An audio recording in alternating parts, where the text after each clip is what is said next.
Deus, porém, não levando em conta os tempos da ignorância, convida agora a todos os homens de todos os lugares a se arrependerem. Atos capítulo 17, versículo 30. Irmãos, olhem bem para essa imagem. Eu coloquei essa imagem aí só para levar vocês à reflexão. Imagina isso é uma família, tá? Com seus filhos, obviamente, né? E digamos que é uma família que vive já muitos anos juntos. Só que essa família, elas não conheciam os mandamentos de Deus. Já ouviram falar, assim como Jó ouvia falar de Deus. Eles até poderiam até orar, mas eles não sabiam dos mandamentos do Senhor.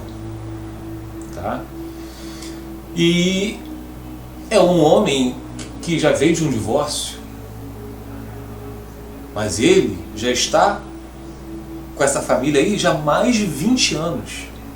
Quer dizer, é um casamento constituído, é um casamento alicerçado na lei humana.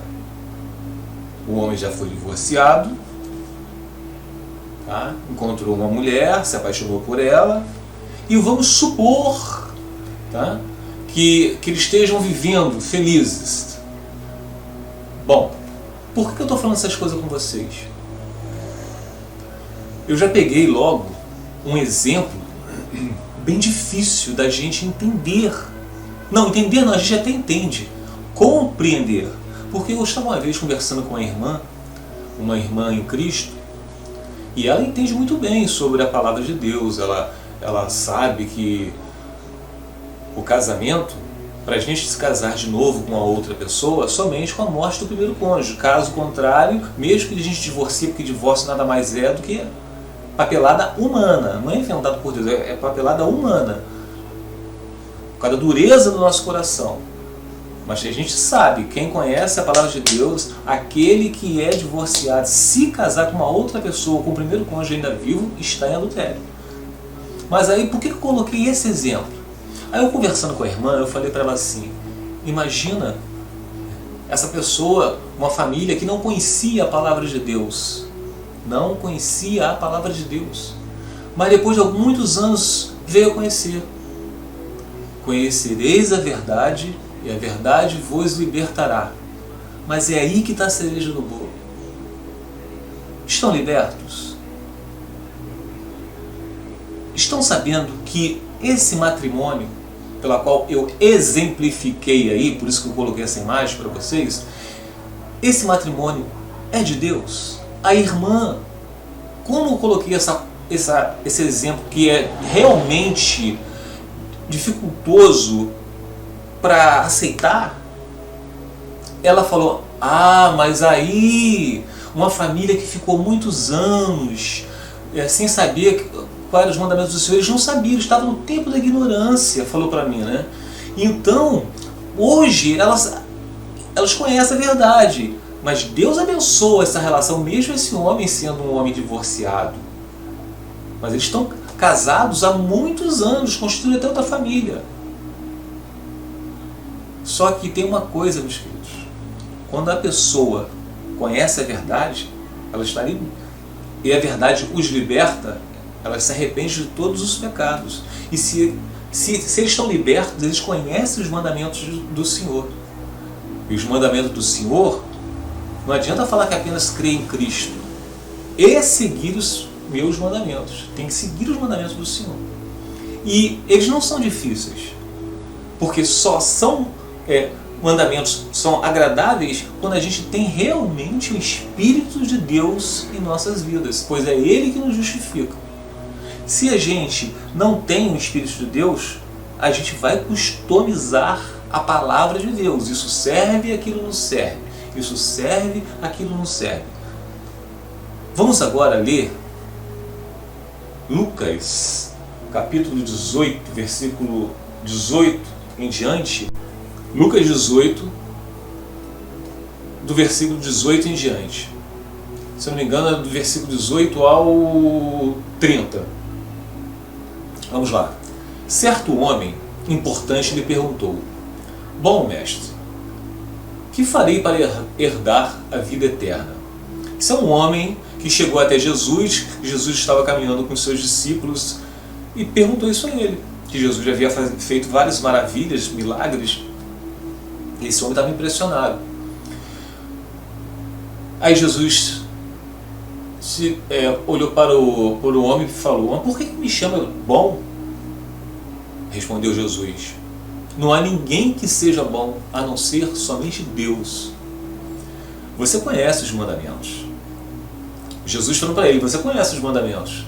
Não adulterarás, não matarás, não furtarás, não darás falso testemunho, honra teu pai e tua mãe. Aí o jovem falou para ele, o homem: a tudo isso tenho obedecido desde a adolescência, disse o homem a Jesus. Ao ouvir isso, disse-lhe Jesus: falta-lhe ainda uma coisa.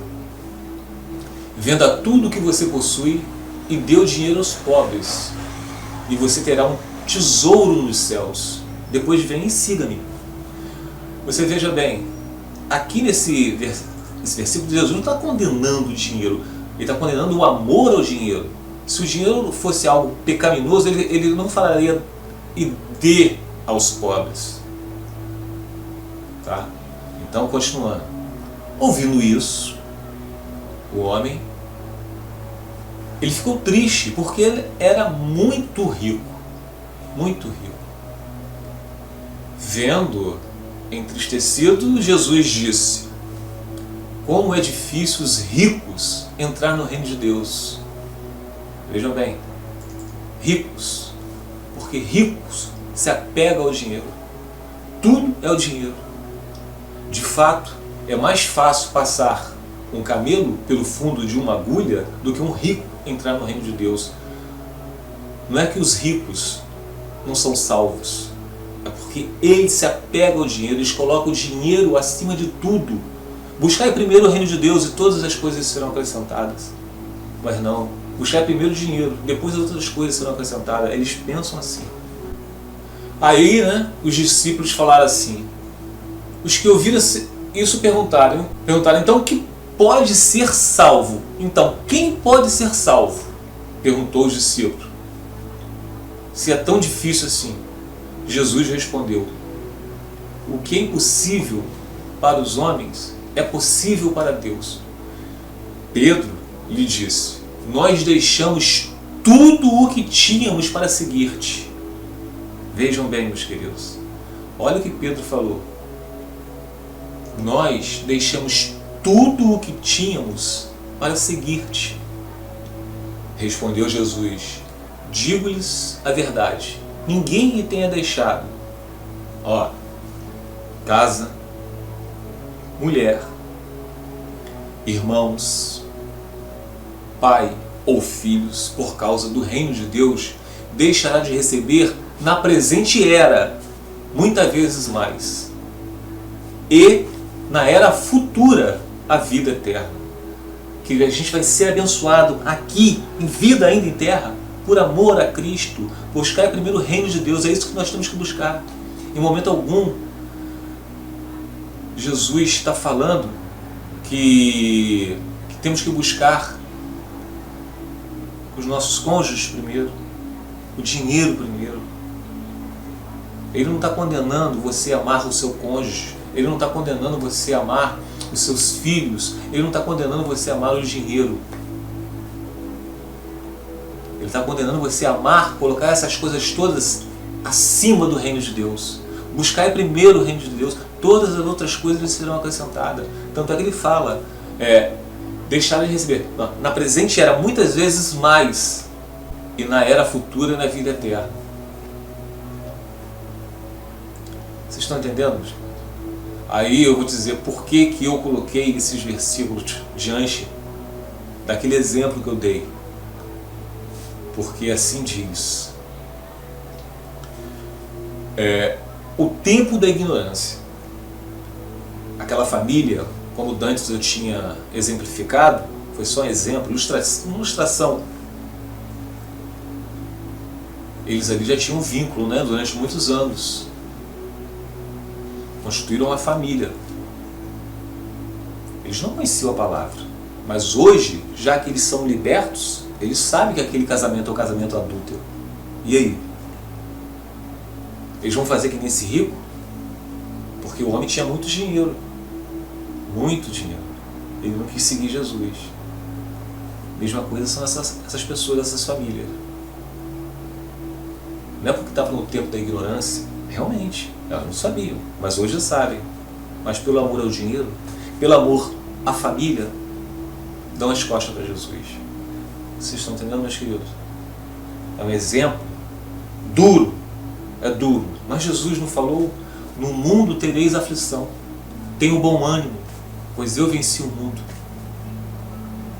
Casamento é somente da mocidade. Você só pode se casar de novo com outra pessoa se o seu primeiro cônjuge vier a falecer. Caso contrário, você pode estar num casamento de 5, 10, 15, 20 anos, você é adúltero. Não sou eu quem falo, não adianta você ter raiva de mim. Bom, ora, conversa com Deus. Fica com Deus.